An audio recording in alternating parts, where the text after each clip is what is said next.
Hi everyone. So I quickly wanted to go through the solutions to the video lecture exercises just to help you understand in case you've gotten stuck anywhere.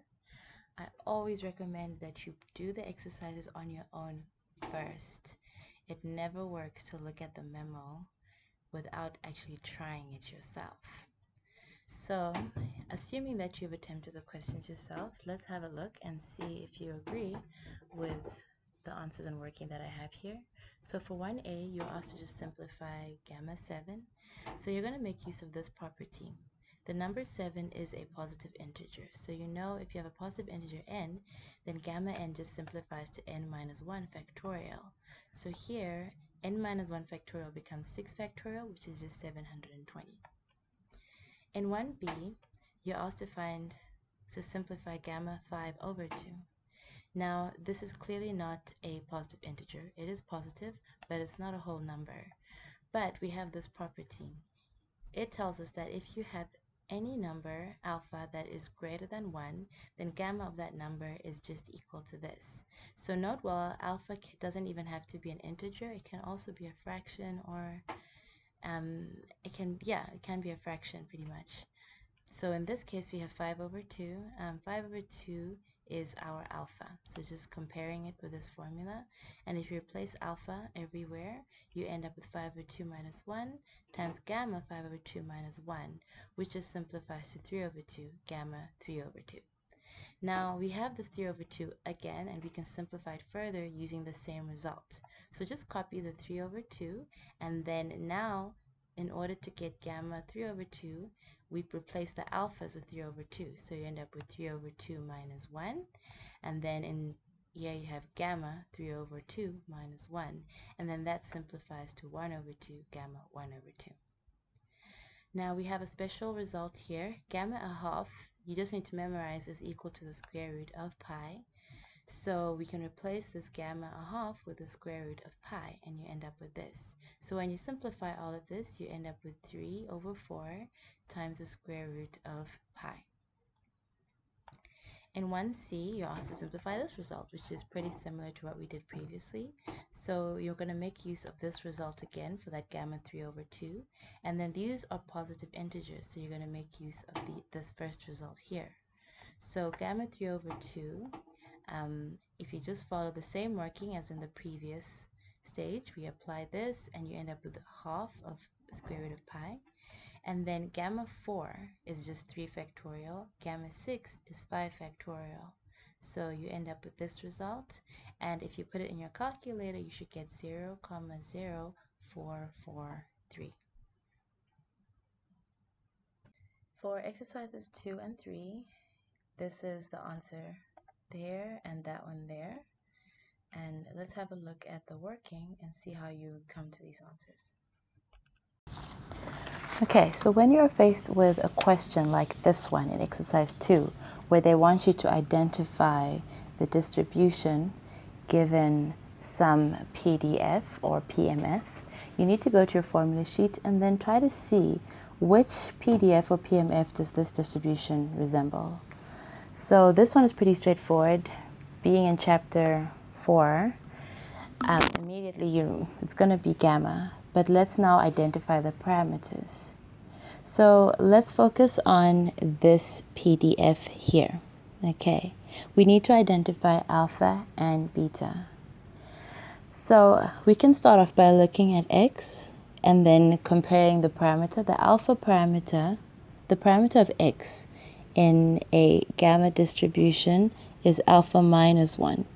And then in our given example, we have 2. So if we just equate them and then solve for alpha, we get alpha is equal to 3.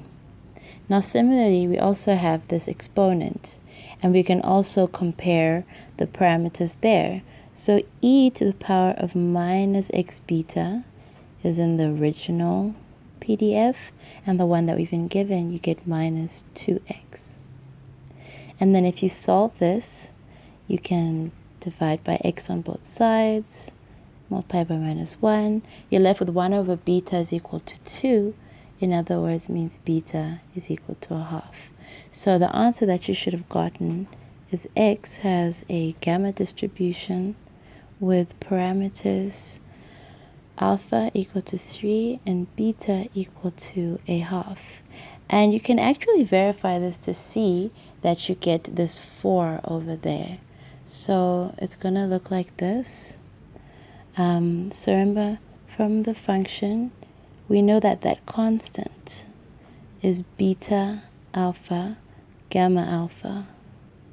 So if I put in the values that we got, you end up with 1 over beta. In this case, our beta is a half, so I'm just going to write 0.5 to the power of alpha, which is 3, and then that becomes gamma of 3. Now, in the next step, you can simplify that. So 0.5 cubed is actually equal to 1 over 8. And then that 3, that gamma of 3, is equivalent to 2 factorial. So if you put this in your calculator, you'll verify that you get 4 as given. So this is just one way of checking that you got the correct answer.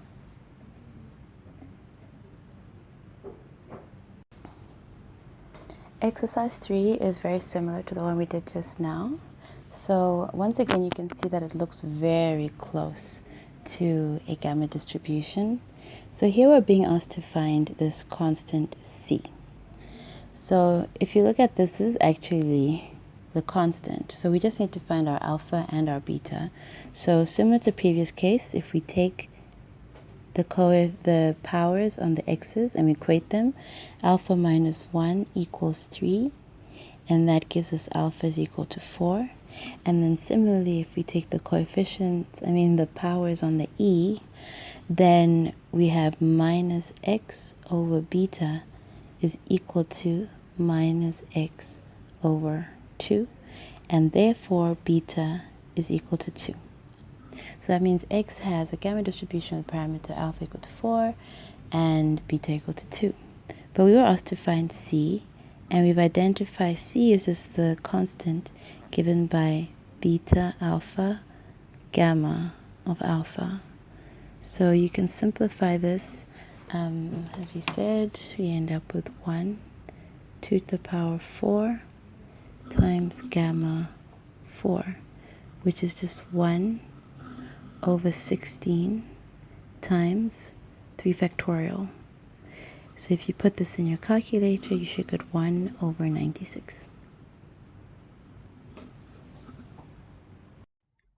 Now, this is exercise 72 in the textbook. I'm specifically going to do part D, as that aligns with what you are asked to do. But I still give you the memo for A, B, and C, so you can see that you still get those answers. So this is what you should have gotten for A, B, and C. So just notice in this question, they gave you the mean, which is 24, and the variance. So they didn't directly say that alpha is equal to this, beta is equal to this. They just gave you the mean and the standard deviation. But since you know that the standard deviation, which is alpha beta squared, is equal to 144, and they've also given you that the mean, which is alpha beta, is equal to 24, you're going to take these two equations and you're going to solve for alpha and beta. So make sure you don't make any mistakes here, otherwise the rest of the question will be wrong. So if you solve these two equations, you should get beta equal to 6 and alpha equal to 6. So that means the distribution of the lifetime is equal to, gives you is a gamma distributed random variable with alpha equal to 4 and beta equal to 6. Now in D, they say, suppose the test will actually be terminated after t weeks. What value of t is such that only 0.5% of all transistors will still be operating at termination? So remember, x is the lifetime. So if something must still be operating after t, that means its lifetime must be more than t. It cannot die before t. So in other words, they're asking you to find this probability.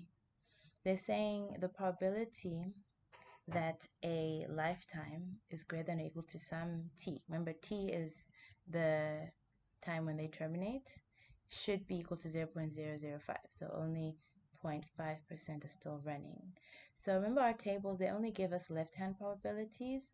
So we need to now convert them to a left side probability. So it's simply put here, if 0.005 is to the right of t, then the rest of the probability, so 1 minus that, should be to the left. So this is what we're going to focus on here. So now we're going to make use of these results. So just to recap, remember if you have y being a non-standard gamma, so remember standard gamma will always have a beta equal to 1. So you can always convert it to a standard gamma by just transforming it. So you take y divided by beta, and that gives you a gamma alpha 1. So alpha remains the same, but beta becomes 1. So these are now tabulated, these probabilities for, I'm going to call it W. So W isn't really standard notation in any textbook. I just put it here and defined it here for just ease of reference. And an important property we need to remember, it's almost similar to with a normal distribution, how after you standardized, you can still find probabilities using the standard tables, and you just convert them as necessary. So if y is a non-standard gamma, then the probability of y being less than or equal to some value is just the same as the probability of w being less than or equal to y over beta.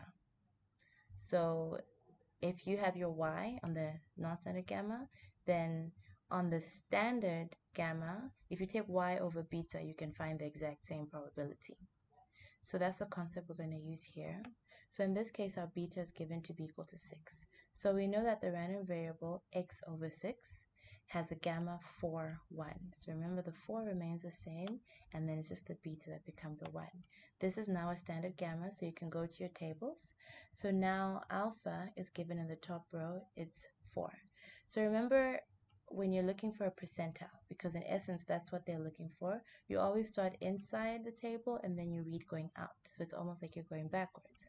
So here we need to focus on this particular column, right? And then in this column we look for 0.995, which I've circled here, and the value of x that corresponds to 0.995 is 11. So in other words, the probability of a non-standard gamma being less than 11 is equal to 0.995.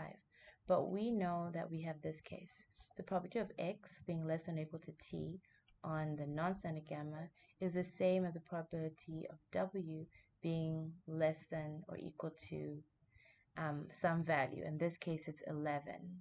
So remember, this w is just this. So it's a value on the scale for w. So we're focusing on the non-standard gamma. So remember, if you want to convert a standard gamma to a non-standard gamma, you use the same formula but just solve for w. So remember, if you want, so let's just finish it off actually.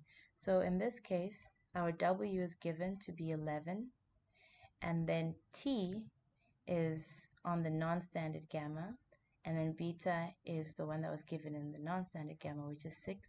And if you solve for t, you get t is equal to 66, which is the result that they've given you in the answer here. So at 66 weeks, only 0.5% of all transistors would still be operating.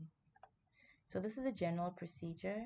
So remember, if you want to find gamma probabilities and you're given this, then you transform it to use the standard gamma tables. Now, if you're finding a percentile, you work backwards. The question will give you alpha, and then you just need to focus on that column. So the alpha is for you to know which column to focus on, and then you're going to go back and get a value from the standard gamma. And then in order to convert back to a non-standard gamma, you just use this formula. So instead of having w equals y over beta, you have y equals w beta. That's the formula that you use to convert it back. So it's just rearranging this. So that's how you'd work out a question like this. So I hope you got it and everything makes sense. If anything is still unclear, please don't hesitate to make an appointment to come see me or the assistants, and we can help you clear up anything that is still unclear.